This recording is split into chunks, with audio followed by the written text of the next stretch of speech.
Hi guys, welcome to this tutorial. It's about quiz number 2.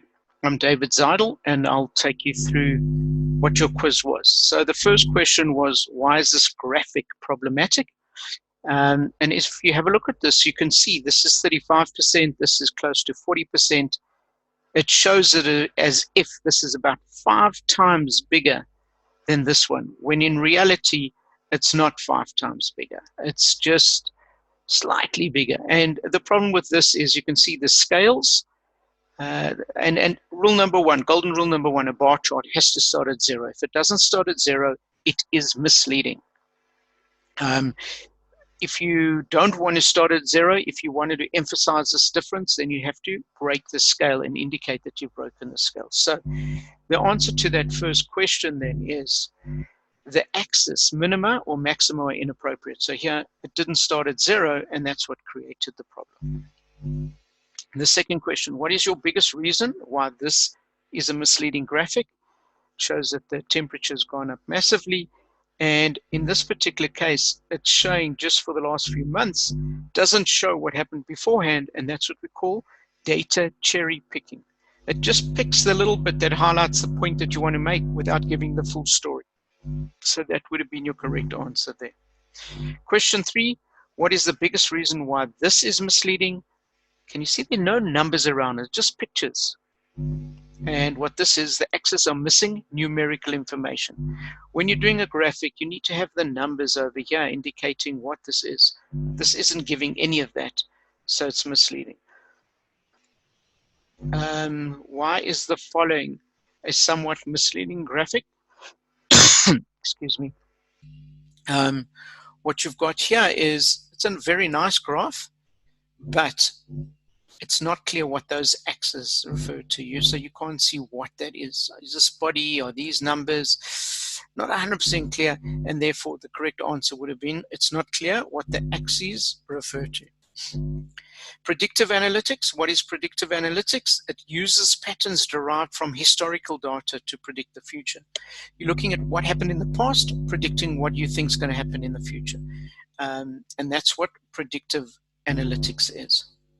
The reason why machine learning differs from traditional statistics is that the machines teach themselves. In machine learning, the algorithms learn and change based on the data, where traditionally we just do that. You might have seen this even with your cell phones. You get in your car, you're about to go home, you haven't said anything to your cell phone, but your cell phone comes up with a message, it's going to take you 25 minutes to get home now. You haven't told it you're going home, but it knows based on past events that at this particular time, this is when you leave work, this is when you go home, and so it'll give you that information. That's machine learning. The machine learns and teaches itself. This one some of you struggled with, so I'm going to take you through kind of the workings of this. So we're looking at this. Say you are doing an analysis of a company rebranding exercise. You calculate customer responses using a pilot study. You estimate that the rebranding could capture you an extra 5% of the total market share. So this created some confusion with your answers. It's 5% of the total market. The following are other information. The average product has a lifetime customer value of 2,000. So every time you sell to a customer, that's the value you're going to gain. There's an estimated total market of 15 million customers. So if you're going to gain an extra 5% of the total market, you're looking for 5% of those 15 million. At the moment, you have 7 million customers. The rebranding cost will be 700 million Rand in advertising.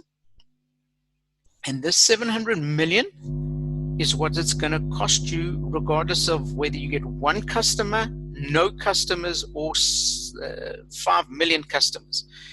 That's what it's going to cost you. So when you've got a cost and it's not dependent on the number of customers, that's what we call a fixed cost. So just remember that. That's a fixed cost.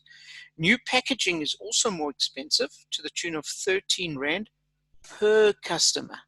So it's 13 Rand for every additional customer. This is linked to the customer. If we don't sell any if we don't get any more customers, it's going to cost us nothing. If we get 1 million customers, that's going to cost us 13 million. So it's per customer. So that is variable. It depends on the number of customers. Okay, so let's just go through this again before we look at the questions. Every time we make a sale, we're going to gain 2,000 Rand. The total number of the entire population or the total market is 15 million. At the moment, we have 7 million. The fixed costs for this exercise is going to be 700 million. The variable cost is going to be 13 Rand per customer. Now, let's look at the following questions. And I'm going to go to the Excel spreadsheet for this so we can have a look at what we've done. So the question was, what percentage of market share will you have if you go through the rebranding? And if we look at the market share, we're saying the total market is 15 million people. We might gain an extra 5%. That's what we're estimating. And 5% of 15,000 is 750 customers. Okay. Now, some of you wrote this answer as 750,000 customers. Sorry, did I say 750? 750,000 customers. Some of you answered this question as 750,000 customers, but please look at what the question says. What percentage of market share of the total market will we have if we go through this? Also remember, no decimals, and we must include the percentage. So your answer was 52%, but how did we get there? We had 7 million customers before the branding. We now added the extra 750,000 if we got that extra 5%. And so after rebranding, we would have 7,750,000 customers. Out of how many? Out of 15 million. And if you do that percentage, 7,750,000 divided by 15 million, you would get the answer of 52%. So that's how we got to that answer. The next question was calculate the mean estimated profit from the scenario. And again, we wanted the answer without any decimal points. So this is saying the estimated profit. We want to know what our profit is. So the best way to work through something like this is to use an income statement grid from a break-even point of view. So we've got, and it's important to look at, you've got sales, minus your variable costs give you contribution, minus your fixed costs give you net income. If you look at it, this column we put anything that's per unit, and this column we put anything that is the total amount. So what do we know at the moment? We know this information over here. We know that every person we sell to, we're going to make 2,000 Rand. We know that our variable cost is 13 Rand per customer.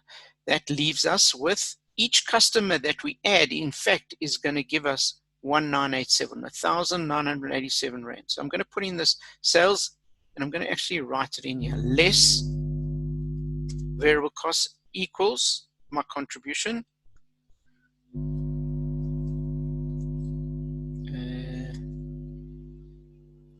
Equals my contribution less the fixed costs is net income. If any of you haven't done this exercise before or anything like this, a nice little grid to use makes it simple.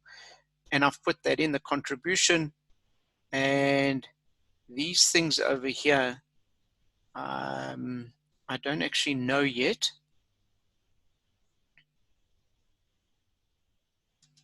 And so I'm going to blank that out, and I don't know that yet. So what I do know is that my fixed cost is going to be 700 million. So I've created this grid. This is per unit because these are per unit, 2,000 per person. This is in total.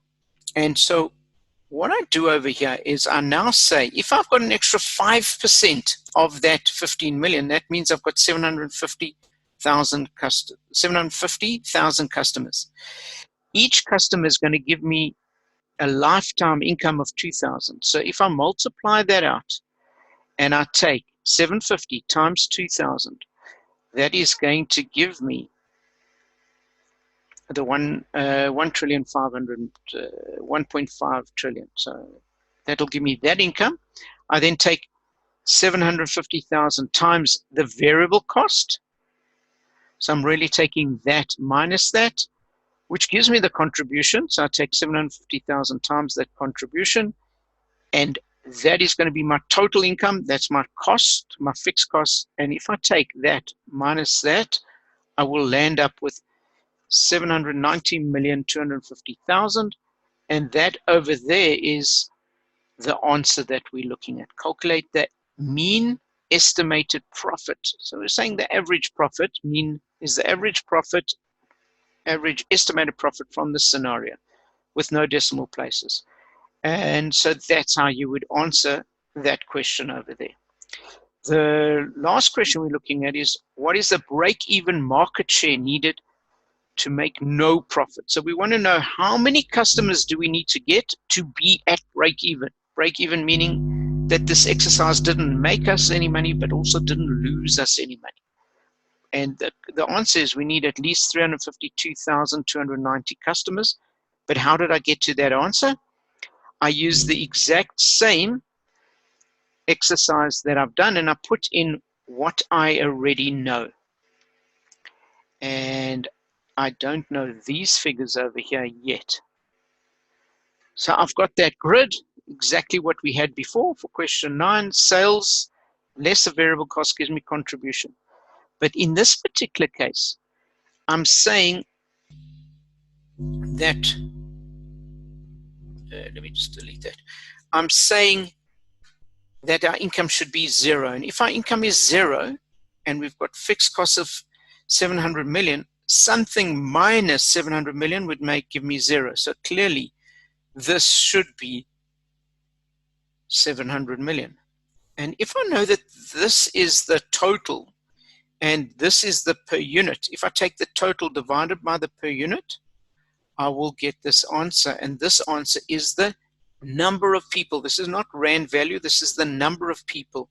And there's your answer. But let's just work it out and see if it works out nicely. If I'm taking 352,290 people and I'm making 2,000 per person, if I multiply that out, I'd get that number. If I multiply this by the variable cost, costing me 13 for each one, you can see very clearly that this number minus this number would give me that 700,000, and you would get there. So I hope that answers the questions for you. So that was questions 7, 8, and 9. And that's all, folks. Have a good evening.